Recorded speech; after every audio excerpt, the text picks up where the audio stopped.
ako n'i y'a ta k'a lajɛ Keriba ako an kana taa yɔrɔ janna koyi ako min n'ale ye premier ministre ye bi n'o de ye docteur Zugel Kogala Mayiga ye ako a tɛmɛna baarakɛ yɔrɔ minnu na Keriba k'a bi i sɔnni da dɔw kan koyi ako min ye AMRTP Keriba ko ayiwa i k'a dɔn k'a fɔ dossier min n'a bɛ Zugel kungola ye ako dossier ko a ɲɛ wasawalalen bɛ halisa koyi jamana a juge ɲɛkɔrɔ koyi n'o y'a kiirisow ye Keriba Samake ako bi min ye Sheikh Mohamed Sherifu Kone n'ale ye ayiwa i k'a dɔn k'a fɔ avocat ka ɲɛma kɔrɔ ye ako bi ale tɛ sɛgɛn halisa koyi a bɛ foli belebele da i k'a dɔn k'a fɔ jamana marabaaw ye bi ale Zugel Kogala Mayiga yɛrɛ ni k'a fɔ Keriba a ye baara min daminɛ n'o ye yuruku kɛlɛ ye k'a ka dossier min bɛ yen Keriba k'a kana ɲinɛ kɔ koyi AMRTP la Keriba Samake a ko n'i y'a ta k'a lajɛ a ko Zugel Kogala Mayiga a tɛmɛ min kɛra yen waleya min kɛra yen tiɲɛnijugu min kɛra yen a ko a bɛ t'i jɔ miliyari camancɛ la 600 millions tɛ miliyɔn 600 ko fɔ ta ye wa ko o nafolo yuguyugu a ko Zugel Kogala Mayiga k'a gɛnna ka jɔ a la koyi min ye a yɛrɛ ye a ko k'a y'a sara a ko mais ko n'i y'a ta k'a lajɛ a ko miliyɔn 100 k'o de sarala ko la koyi o miliyɔn 100 o sɔrɔla cogo di Zugel Kogala Mayiga k'a ko directeur la ye ani a ka ministriya o waati kɔnɔna la o tɔrɔmɔɲɔ minnu n'olu bilala cogo la ye Keriba k'a y'o de lasegin koyi o de ye 100 millions ye kelekini ye 100 millions ka buruburu d'a kan a ko o de y'o ye a sinna k'a fɔ ko 600 millions a Keriba ko a bɛɛ lajɛlen ma segin koyi a ko n'i y'a ta k'a lajɛ a tiɲɛ don koyi yuruguyurugu an b'a kɛlɛ ko maa kan ka kɛ bi maa min n'a bɛ yuruguyurugu kɛlɛ Keriba ko n'a sɔrɔ ko o yɛrɛ jɛlen don koyi il faut être propre ka se ka yuruguyurugu kɛlɛ o n'i y'a ta k'a lajɛ a ko n'i y'a lajɛ bi Keriba ko kɛlɛ yɛrɛ bunakun bɛ maa minnu bolo bi n'olu bɛ cour suprême kunna a k'u kan ka waleya minnu kan ka kɛ Keriba k'olu tɛ kɛla kɛcogo la koyi a ko nin bɛɛ bɛ na ni défaut ye défaut min ayiwa n'i ye maa min a minɛ cogo ma ɲa tribunal ka bolo kan Keriba k'o bɛna kɛ sababu ye k'a bila koyi a ko n'i y'a ta k'a lajɛ ministre kɔrɔ fo ka taa se premier ministre kɔrɔw ma ni tɛgɛ bɛ da olu kan k'i k'a dɔn k'a fɔ ko o cour k'o ye cour spéciale de koyi cour suprême Keriba ko n'o ye o walew kɛ a ko bɛ se ka kɛ fiya la koyi a ko n'i y'a ta k'a lajɛ a ko haute cour de la justice k'o ka baara de y'o koyi wa i k'a dɔn k'a fɔ waleya a kan ka tɛmɛ assemblée kɔnɔ fɔlɔ Keriba Samake a ko ninnu ye waleyaw ye a b'a sɔnni da minnu kan k'a fɔ ko ayiwa k'i ka dɔn k'a fɔ ko baara fu de bɛ ka kɛ koyi sabula nin bɛ se ka kɛ sababu ye ayiwa ka ninnu ka ayiwa u ka dossier k'a lajɛya koyi k'u minɛ cogo ma ɲa o komi ale ye maakɔrɔ ye Keriba ayiwa pour la justice o ɲɛmakɔrɔ do koyi premier avocat général de la cour suprême a ko Keriba Samake a ko min ye Zugel Kogala Mayiga ye a ko a fɛrɛ ni dabali a b'o tigɛ bi i ka dɔn k'a fɔ min ye ayiwa nin nafolomugu in kofɔta in ye n'o de ye miliyɔn 600 ye Keriba ka ɲɛfɔli k'a la ka walawalali kɛ a b'i faamuya cogo min na a ko n'o kɛra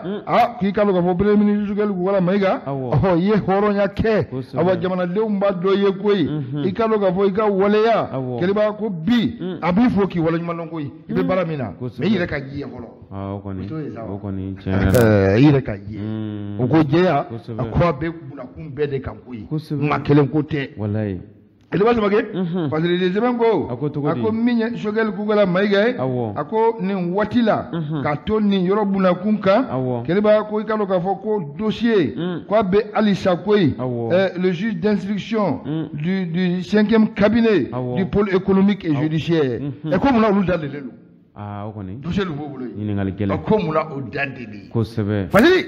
a y'a samali ka bɔ ne bana kɔnɔ a ka bi bɔli Y an ka foli b'a ye ayiwa Isufa bi kuma ninnu a ji cayara i y'a fɔ cogo min na kunnafoni gafe fɛn fɛn ni olu bɔra bi n'i y'a jateminɛ a tila bɛ kumana nin waleya kelen in kan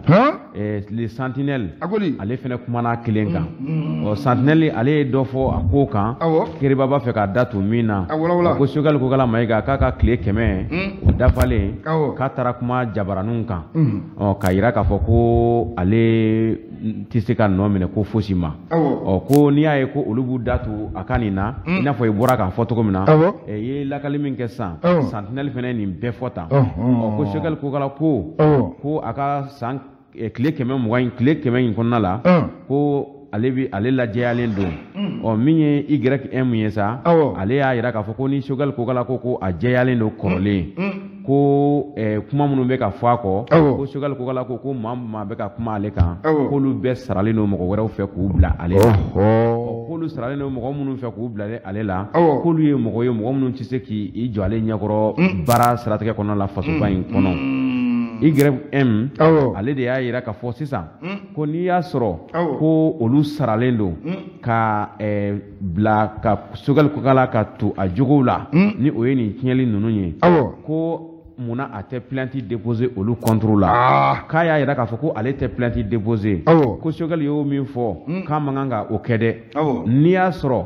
a ma deli ka fɛn kɛ kuma minnu fɔlen filɛ nin ye AMRT kɔnɔ la ni o ye a kun bɛ cakɛda min na ko olu kɔni kumana k'a ka plainte déposer olu contre la n'a ye plainte déposer olu contre la ko tiɲɛ fɛnɛ bɛna bange ngo ka k'i mangun te k'a fɔ ko olu minnu bɛ ka kuma olu saralen don k'olu ma sara mɔgɔ si fɛ olu bɛ ka min fɔ ko olu bɛ ka tiɲɛ de fɔ ko d'ailleurs yɛrɛ ko olu tɛna da Choguel yɛrɛ kelen ma ko u bɛ kuma a yɛrɛ ka directeur ale de tun ye directeur général ye a wagati min ye a jɛɲɔgɔn damadɔ ye u da se olu ma ko ye o bɛ bɔ Abdramane Touré la Abdramane Touré ko o tun ye département administratif financier n'o ye o tun bɛ a ka u ka tɔrɔmɔɲɔgɔnw lafasabaga y'ale ye u da sera ale ma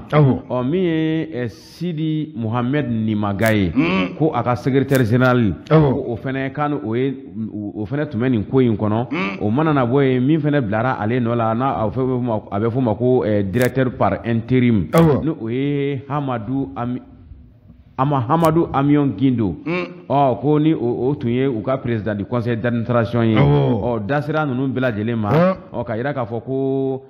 Amion Gindo ni ale ye CSTM secrétaire président du conseil d'administration ye ko ninnu bɛɛ tɔgɔ bɛ a ko kɔnɔ ko ye ko u ye faso nafolo k'u y'a sɛbɛkɔrɔ ntaraki Isufa ko u ye dumuni sɛbɛkɔrɔ kɛ i dasira musaka min ma nin ye min ye YM ye ale kɔni ko k'ale kɔni bɛ bɔ ka nin yɔrɔ fɔ ka d'a kan papier minnu ni olu bɔra Choguel Kokala Mayiga n'a nɔfɛmɔgɔw kɔ kan u daminɛna don min na ani a lettres Isufa a y'a da to a lettres bɛɛ la ka lettres bɛɛ walawala k'a daminɛ san 2000 ni san 12 fo ka taa bila san 2000 ni san 15 Choguel Kokala Mayiga ale n'a jɛɲɔgɔn minnu tun bɛ ɲɛmɔgɔya la AMRT kɔnɔna la ko AMRTP kɛ o kɔnɔna la o kɔni i y'a fɔ cogo min na Isufa YM ale ye nin walawalaliw fɛnɛ da a kan o kuma la Sentinelle ale ka bi bɔlen ye o kuma la ko ka jɛ kɛriba a ti nɔgɔya kosɛbɛ bɛɛ bi ko ka bɛɛ jɛ an bɛ Malikura de nɔfɛ Malikura a ti kɛ nɔgɔ kan kosɛbɛ Kɛriba Sumakɛ Isufa babu ɲana fali sɛbɛ a ma molo yɛlɛma o bɛ bɛn l'indicateur de renouveau a ka bi bɔli fasili sɛbɛ ma a ko a y'a ta dasɔnuma la koyi studio tamani Kɛriba Sumakɛ Isufa l'indicateur de renouveau a ko n'i y'a ta k'a lajɛ bi a ko jamana yɔrɔ minnu n'a ka suma Kɛriba n'a miiri la ko Mali bɛɛ b'o cogo la a ko tiɲɛ t'a la koyi a ko an yɛrɛ kɛrɛfɛ yan kɔrɔ k'i ti i cɛku Segu ko n'i sera yen bi k'i bɛ boli a ko i bɛ dugu bila Kɛriba Sumakɛ a ko n'i y'a ta k'a lajɛ a ko min ye Segu n'a lamaraw ye Kɛriba ko yɔrɔ caman de bɛ yen bi Segu région kɔnɔna la Kɛriba ko a population k'u bɛɛ bɛ boli la koyi ka dugu bila pewu Kɛriba i yɛrɛ ɲuman na dugu bila k'a ka fisa ni ladawuli dɛ a ko maaw nana jamana in kɔnɔ yin bi minnu bɛ ka laadaw wuli koyi ka laadaw tiɲɛ n'an k'u ma ko jadisiw banbagaci wale maaw a k'u ye dugumisɛnnin caman minɛ koyi Kɛriba ko n'i y'a ta k'a lajɛ a ko Buyaki Wanglen ani Bewini Kɛriba ko ani i ka dɔn k'a fɔ Kɛriba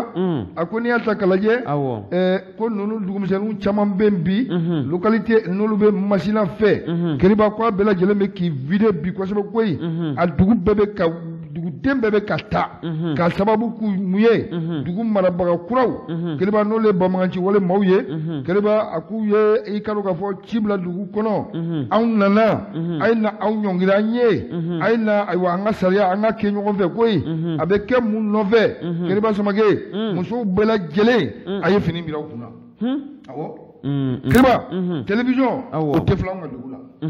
kiriba arajo o ti lamɛn ka dugu la kiriba dɔn o tɛ kan ka dugu la jɛnbɛ fɔ o ti kɛ hali maraji o mankan ti k'a la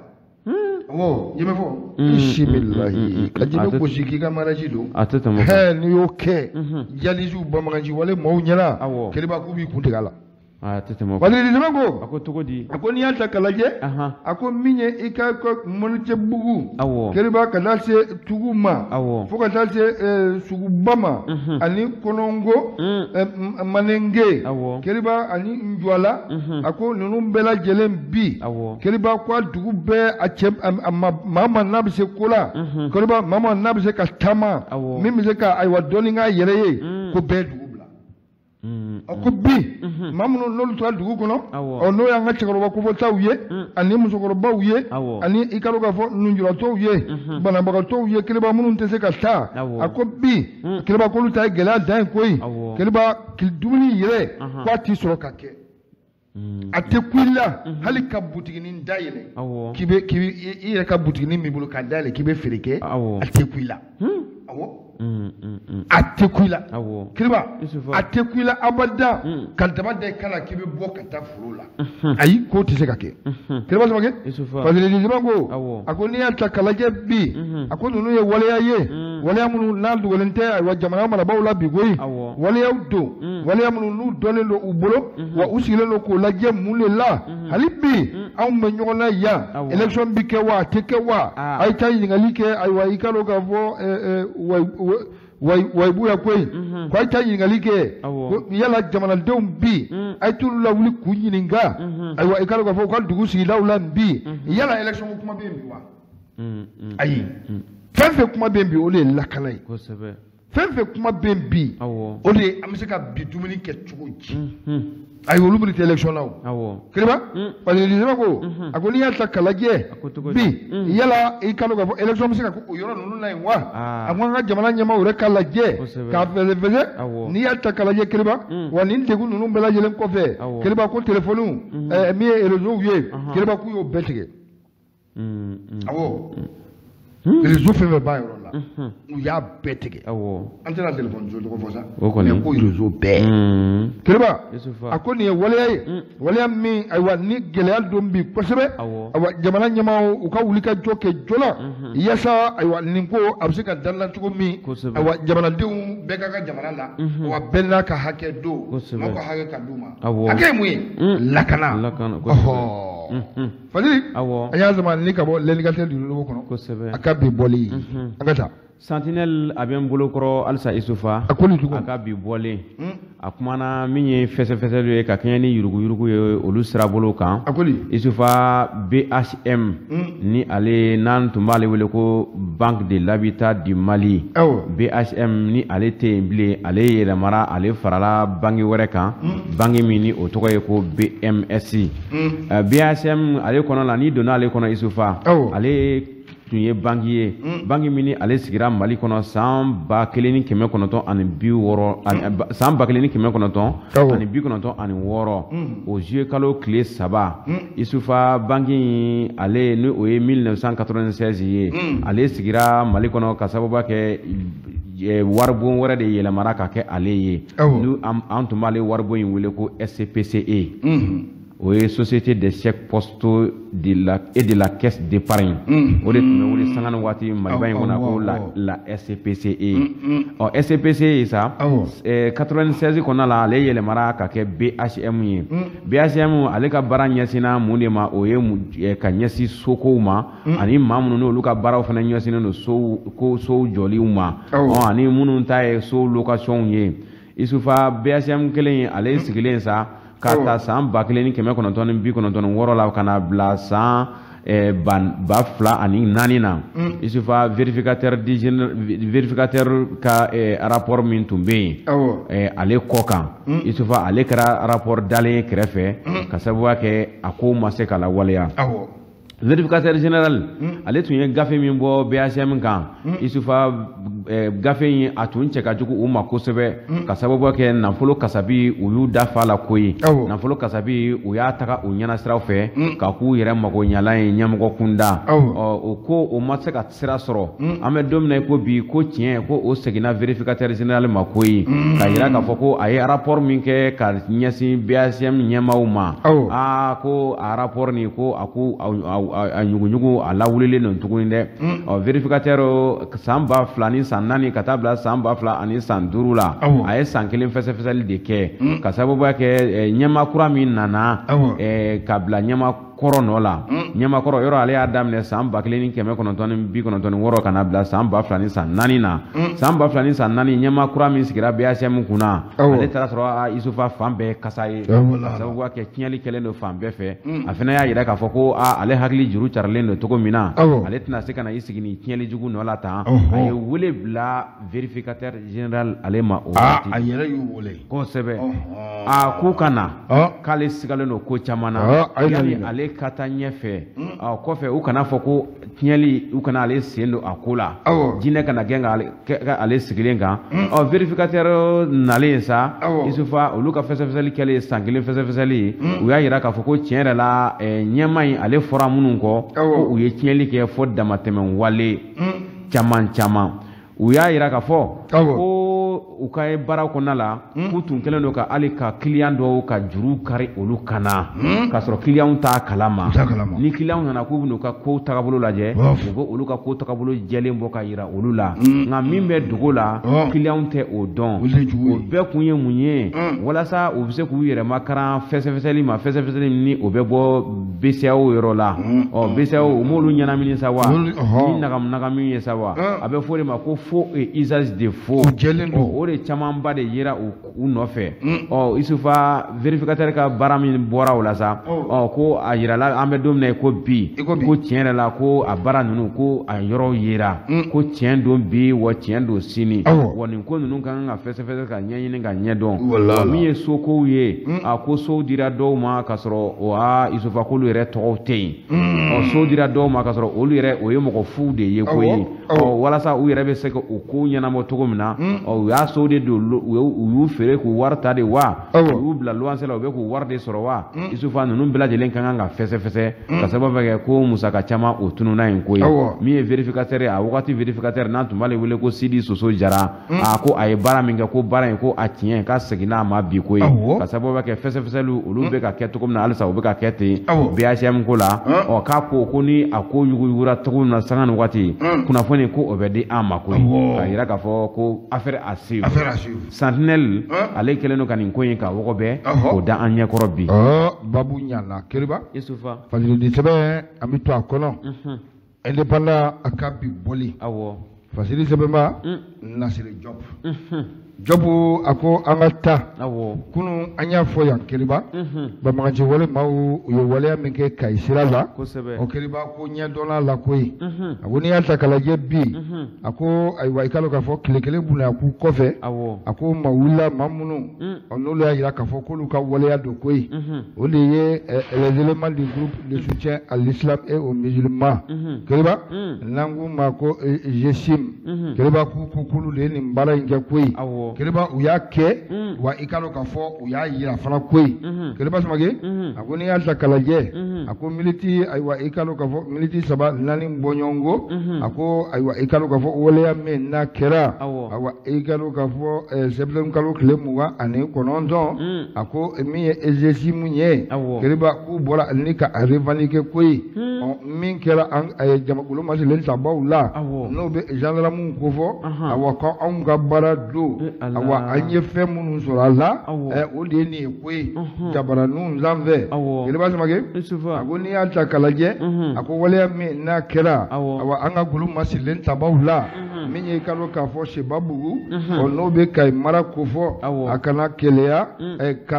Kwale n'o bɛ Kulukoro ko fɔ olu ni ɲɔgɔn cɛ la a ko nin baara cɛjugu min n'a kɛra banbagaci wale maaw bolo a ko video min n'a bɔra bi min ye ayiwa i kalo k'a fɔ groupe al-Islam musulman ye a ko nin olu de ye dankari nin ko la koyi Keriba Samake a ko n'i y'a ta k'a lajɛ a ko nin waleya a ko waleya cɛjugu min n'a kɛra nin ye a ko i kalo k'a fɔ min y'an ka golo maselen sabaw ye n'o bɛ gendarme ko fɔ Keriba ka maa duuru k'olu bɔnna o ni la koyi maa naani ayiwa k'o jogi a ko n'i y'a ta k'a lajɛ Keriba k'o kɛra gɛlɛyaba ye bi koyi gɛlɛya min ayiwa n'a bɛ Mali bɛɛ lajɛlen kumasulu koyi fasiridi sɛbɛn ko a ko n'i y'a ta k'a lajɛ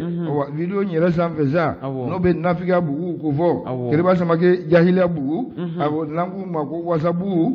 Keriba Samake ko olu sanfɛ miniti 3 bɔɲɔgɔn ko la a k'i bɛ ninnu bɛɛ lajɛlen ye koyi u ye minnu talaki ka bɔ an ka golo maselen sabaw bolo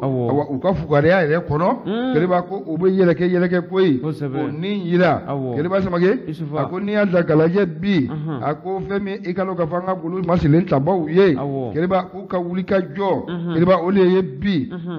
da min kɛra an na a ko o kalo ka bɔ an kunna koyi maloya min ye an sɔrɔ Keriba ko k'a segin ka bɔ an kunna a ko n'i y'a ta k'a lajɛ a ko min ye kɔngɔ ye bi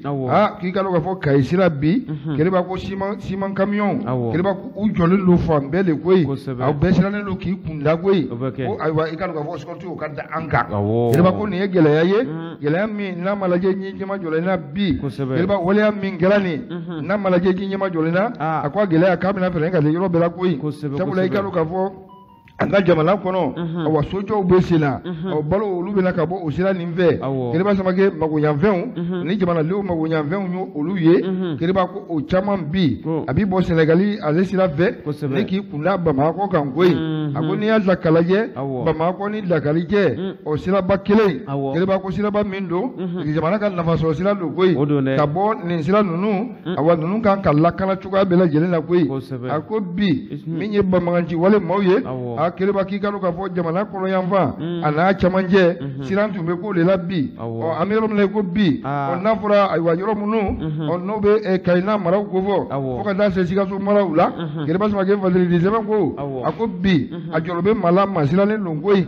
yala i kalo k'a fɔ ni nin ko wula ka se yɔrɔ dɔ la Keriba kan na ko wɛrɛ ko fɔ koyi Keriba an ka maa welelen n'ale yɛrɛ ye sifinnaka ye Suri Ibrahima Njara n'o ye ne yɛrɛ dɔgɔkɛ Jarakɛ ne b'an bolo kɔrɔ yan Keriba ni Ala sɔnna o sifinnakaw jɔyɔrɔ na kɛ mun ye nin na an n'an da don la